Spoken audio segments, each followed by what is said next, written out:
देखो कितनी प्यारी बच्ची है, इतनी बारिश में भीग कर भी लोगों की उतरी चप्पलों को साफ करके पुण्य कमा रही है। भगवान इसको अच्छी जिंदगी दे।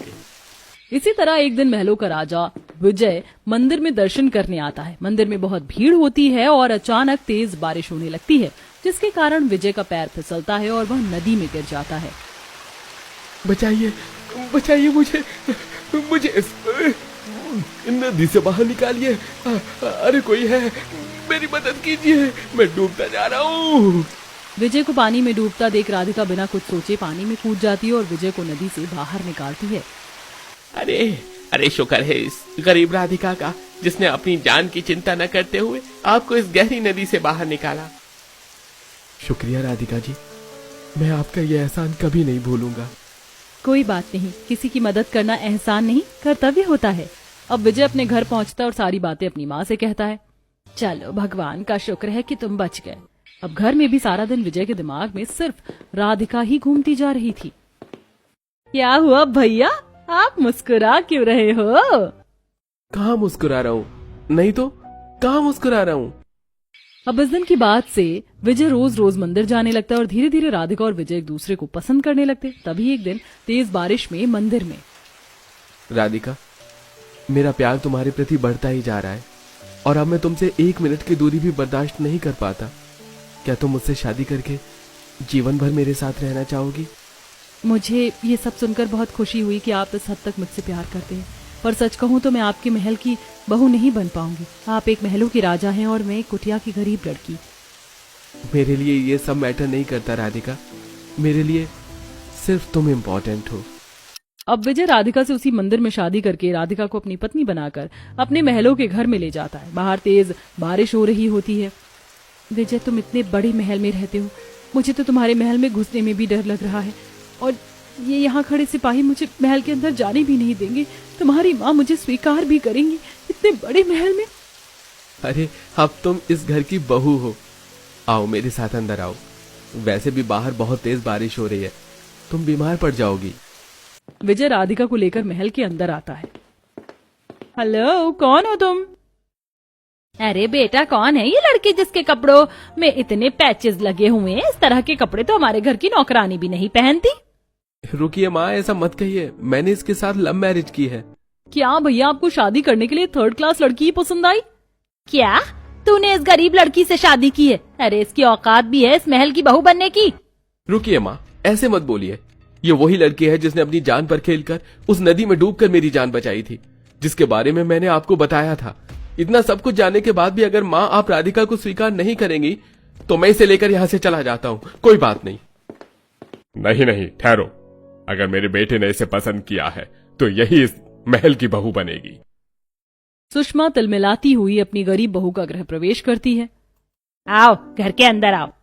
जी माँ जी। राधिका महल के अंदर घुसती है। हे भगवान, ये कितना आलीशान महल है। मुझे तो विश्वास ही नहीं हो रहा कि मुझ जैसी कुटिया में रहने वाली लड़की इस आलीशान महल की बहू बन चुकी है। राधिका विजय के साथ अपने कमरे में आती है। विजय जी, आपका कमरा तो बहुत खूबसूरत है। इतना बड़े कमरे में तो मैं आज से पहले कभी नहीं आई। आपका नहीं राधिका, हमारा। आज से ये आलीशान कमरा हम दोनों का है। विजय जी। दूसरी तरफ सुषमा और दिशा। माँ, इस गरीब लड़की को हम अपने महलों में नहीं टिकने दे सकते। तू चिंता क्यों करती है? मैंने सोच लिया कि मुझे इस गरीब को कैसे महल से बाहर निकालना है। अगले दिन राधिका नहा धोकर अपने आलीशान रसोई में आती है।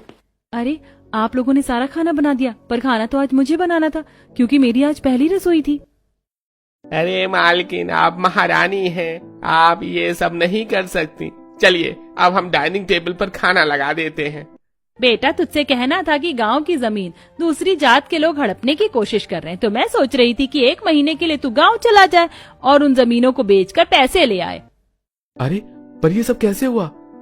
अच्छा ठीक है, कोई नहीं, मैं चला जाऊंगा।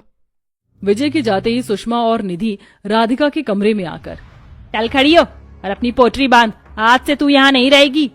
पर क्यों माँ जी? चल हम बताते हैं। सुषमा बड़ी बेरहमी से अपनी बहू का हाथ मरोड़ते हुए उसे महल से बाहर लेकर आती है, जहाँ तेज तेज बारिश हो रही होती है। सुषमा अपनी बहू को महल के दूसरी ओर बने एक छोटे से कुटिया में लेकर आती है, जिसकी टूटी छत से बारिश का पानी टपक रहा होता है। आज से तू यहाँ इस एक कमरे के टूटी छत में रहेगी। तुझे क्या लगा था मेरे बेटे से शादी करके तू महल की महारानी बन जाएगी? माँ जी ऐसा मत कीजिए। देखिए मानसून शुरू हो चुका है और इस एक कमरे की छत भी टूटी हुई है। बारिश का पानी भी कमरे में टपक रहा है। तुम जैसी गरीब के लिए यही कमरा ठीक है। थोड़ी देर बाद जब बारिश रुकती है तो राधिका आसपास से पतली पतली लकड़ियों को उठाकर झाड़ू बनाती है और कमरे में भरे सभी पानी को झाड़ू से झाड़कर बाहर निकालती है। सुबह से कुछ नहीं खाया, बहुत तेज भूख लग रही है, पर इस कमरे में ना तो चूल्हा ना तो बर्तन। मुझे मिट्टी लाकर चूल्हे और बर्तन बनाने होंगे। अब राधिका बाहर से मिट्टी लाकर चूल्हे और बर्तन तैयार करती है और किराने की दुकान से खाने के सस्ते सामान लाकर चूल्हे पर बनाने लगती है कि तभी अचानक तेज तेज बारिश आनी शुरू हो जाती है और एक कमरे का टूटे छत से पानी टपकने लगता है। ये भगवान, ये बारिश क्यों शुरू हो गई? मेरा चूल्हा भी बुझ गया और चूल्हे पर चढ़ा मेरा खाना भी इस बारिश में खराब हो गया। छत भी टपक रही है। अब राधिका बारिश रुकने पर कमरे में भरे पानी को बाल्टी से भर भर के बाहर फेंकती है। इसके बाद राधिका भूखे पेट ही जमीन पर अपना बिस्तर करके सो जाती है। अगले दिन सुबह राधिका अपने कपड़े लेकर पड़ोस के घर जाती है। सुनिए, क्या मैं आपके घर पर नहा सकती हूँ? मेरे छोटे से एक कमरे में नहाने की जगह नहीं है। हाँ हाँ, क्यों नहीं, नहा लो। राधिका के नहा के जाने के बाद वहाँ, अरे बिमला, तू जानती है महल जैसे ससुराल में उस गरीब बहू की सास ने उसे टूटी छत का एक कमरा दे रखा है। बेचारी की जिंदगी खराब है इस महल में आकर।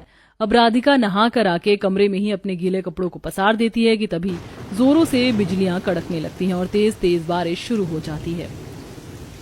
हे भगवान, इस बारिश को भी अभी आना था। बहुत हो गया, अब कुछ करना पड़ेगा। माँ जी, उस एक कमरे के टूटी छत से बारिश का पानी तेजी से आ रहा है। अगर आपके पास प्लास्टिक का कोई तिरपाल है तो मुझे दे दीजिए। तुझे गरीब की हिम्मत कैसे हुई इस महल में घुसने की? चली जा यहाँ से। आखिर क्यों इस गरीब पर इतना जुल्म ढा रही हो सुषमा? ये ठीक नहीं है। चुप कीजिए आप। राधिका चुपचाप वहाँ से चली आती है और आसपास के लोगों से तिरपाल मांगकर टूटे छत के ऊपर फैला देती है। अब ठीक है, अब इस एक कमरे की टूटी छत से बारिश का पानी नहीं आएगा। अब राधिका निश्चिंत होकर जमीन पर सो जाती है कि तभी अचानक रात में तेज तेज बारिश होनी शुरू होती है। राधिका का लगाया तिरपाल भी तूफान में उड़ जाता है। राधिका को अब कुछ समझ नहीं आता कि वो क्या करे। राधिका एक कोने में सिकुड़कर ठंड से कांप रही होती है और बारिश में भीग रही होती है।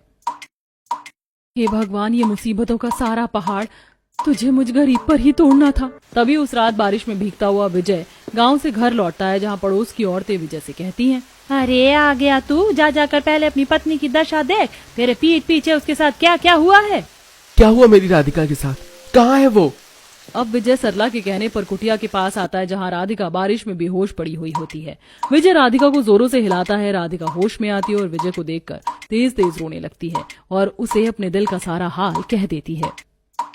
मुझे विश्वास नहीं हो रहा कि मेरी खुद की माँ बहन ने तुम्हारे साथ ऐसा किया, पर बस अब और नहीं। जहाँ तुम्हारी इज्जत नहीं वहाँ मैं एक सेकंड नहीं रुक सकता। चलो यहाँ से। विजय राधिका को लेकर वहाँ से चला जाता है और एक छोटे से घर में उसके साथ खुशहाल जिंदगी बिताने लगता है।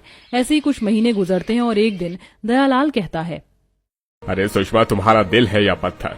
पहले तुमने उस गरीब लड़की पर इतना अत्याचार किया और अब अपने बेटे पर कर रही हो।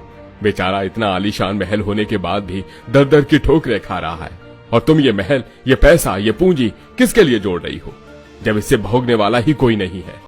दयालाल की बात सुनकर सुषमा को शर्मिंदगी महसूस होती है और वो उसी पल अपने बेटे बहू की कुटिया में पहुंचती है, जहां राधिका अपने हाथों से विजय को खाना खिला रही होती है।